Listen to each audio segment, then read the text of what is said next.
এটা গুৰুত্বপূৰ্ণ কথা যে দুটা প্ৰশ্ন এটা হ'ল যে বেদখলটো ডাঙৰ সমস্যা কিন্তু এটা কথা আপুনি এইটো উত্তৰ দিব পাৰিব যদি মই আপোনাকে মানে জগৰীয়া কৰি প্ৰশ্নটো সুধোঁ যে আপোনালোক থাকোঁতে কবু চাপৰিতনো প্ৰথম বেদখল হ'বলৈ পালে কেনেকৈ তাতে আমি বুজি পাম যে কিনো সমস্যা আছে উত্তৰটোত কেনেকৈ পায় তাৰমানে কথাটো এনেকুৱা বেদখলটো এই কবু চাপৰিত যেতিয়া হৈছিল আজি সেই 30-40 বছৰ আগত হৈছিল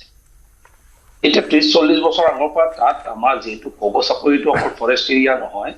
tribal belt and Murkongselek tribal belt and block এৰিয়াও হয় তাত এটা সময়ত আপোনাৰ জাতীয় সংগঠন TMPK নেতৃত্বত উচ্ছেদ কৰাৰ কাৰণে বৃহৎ আন্দোলন হৈছিল ট্ৰাইবেল সংঘৰ অধীনত এটা সময়ত আপোনাৰ আজি 30 বছৰ আগতে 20 বছৰ আগত কোনোবা এজন অফিচাৰ মোৰ নামটো এতিয়া মনত পৰা নাই তেখেতে তাৰমানে তাত উচ্ছেদ অভিযান চলাইছিলে মোৰ মনত আছে TMPK আৰু ডিমাণ্ড ট্ৰাইবেল সংঘৰ ডিমাণ্ডটো মানি মেলি কিন্তু কি হ'ল অফিচাৰজনে উচ্ছেদ কৰি যেতিয়া কবু চাপৰিত উচ্ছেদ কৰি ঘূৰি আহিলে সন্ধিয়া যেতিয়া ঘৰলৈ আহি পাইছে আপোনাৰ 7-8টা বজাত আহি পাইছে একদম চাপৰিৰ পৰা আহি পাই গা চা ধুই যেতিয়া ভাত পানী খালে ৰাতি 10:30 বজাত তেখেতৰ ট্ৰেন্সফাৰ অৰ্ডাৰ ওলালে বজৰপুৰলৈকে এতিয়া প্ৰব্লেমটো হৈ গ'ল যে গভৰ্ণমেণ্ট চিষ্টেমটোত এনেকুৱা এটা অৱস্থা আছিলে সেই সময়ত কংগ্ৰেছী চৰকাৰবোৰৰ দিনত যে আপুনি যদি এই যে আপোনাৰ কংগ্ৰেছৰ ভোট বেংক স্বৰূপ এই আপোনাৰ মিয়া বাংলাদেশী মূলৰ মিয়াসকলক যদি আপুনি টাচ কৰে কোনো অফিচাৰ টিকিব নোৱাৰে এতিয়া এনে পৰিস্থিতিত কোন অফিচাৰে হাত দিব মোক কওকচোন আজি এটা অফিচাৰসকলে সাহস পাইছে মানুহে সাহস পাইছে যে আজি যে ডক্টৰ হিমন্ত বিশ্ব শৰ্মা ডাঙৰীয়াৰ নেতৃত্বত আপোনাৰ একদম নো কম্প্ৰমাইজ পলিচি এটা লৈছে forest tribal belt and block area সত্ৰৰ মাটি খানৰ মাটি কাজিৰঙাৰ মাটি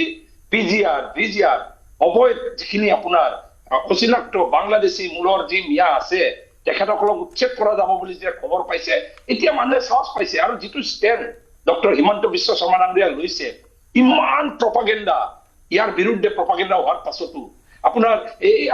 লখিমপুৰত এজনী ছোৱালীৰ এই আপোনাৰ সৰু এটা দৰা PGRত আপোনাৰ সৰু কঠীয়া দৰাটোক লৈ যিটো এটা প্ৰপাগেণ্ডা চলিছিল তাৰ মাজতো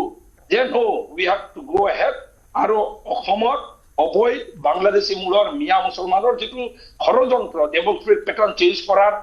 ভোট পেটাৰ্ণ চেঞ্জ কৰাৰ ৰাজনীতিত হস্তক্ষেপ কৰাৰ বেলেগ বেলেগ সমষ্টিবোৰৰ ধমকিয়া পৰুৱাৰ যি ৰাজনীতি তাৰ বিৰুদ্ধে যুঁজিব লাগিব আৰু তাৰ এটা ষড়যন্ত্ৰ ইনাৰ যোনটো ষড়যন্ত্ৰ সেই ষড়যন্ত্ৰৰ বিৰুদ্ধে যুঁজিব যাওঁতে বনাঞ্চল ইফেকশ্যন যদি কৰে আপোনাৰ PGR যদি ইফেকশ্যন কৰে গোটেইখিনি ইফেকশ্যন কৰে যি হয় হ'ব বুলি যিটো ষ্টেণ্ড লৈছে মই ভাবো এতিয়া সাহস পাইছে যে জোনাই বাকী ৰাইজো এতিয়া ডিমাণ্ড কৰা আৰম্ভ কৰিছে ভালকে অকল কবু চাপৰিয়ে নহয় আপোনাৰ জোনাইৰ টাউনৰ আশে পাশে থকা ৰেল ষ্টেচনৰ মাটি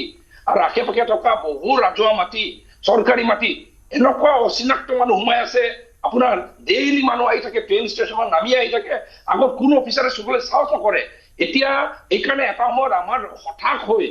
আন্দোলন কৰি কৰি হঠাৎ হৈ এৰি দিছিলে এতিয়া কিন্তু আমাৰ সকলোৱে খিলঞ্জীয়া মানুহ জাগিছে আৰু এইটোৱে ৰাইট টাইম এইখন চৰকাৰক সকলো দিশত সমৰ্থন আগবঢ়াই খিলঞ্জীয়া মানুহে দলে বলে ওলাই সেই চৰকাৰক সমৰ্থন জনাই এইবাৰ যি শেষ বাৰৰ কাৰণে এই অকল মানুহক এফেকশ্যন কৰি আমাৰ য'ত যেনেকে ইহঁতে জ্বৰ পাইছিলে ঘূৰাই পঠিয়াব লাগে সংযুক্ত হৈ থাকক আমাৰ সৈতে মোৰ সৈতে AIDF প্ৰতিনিধি আছে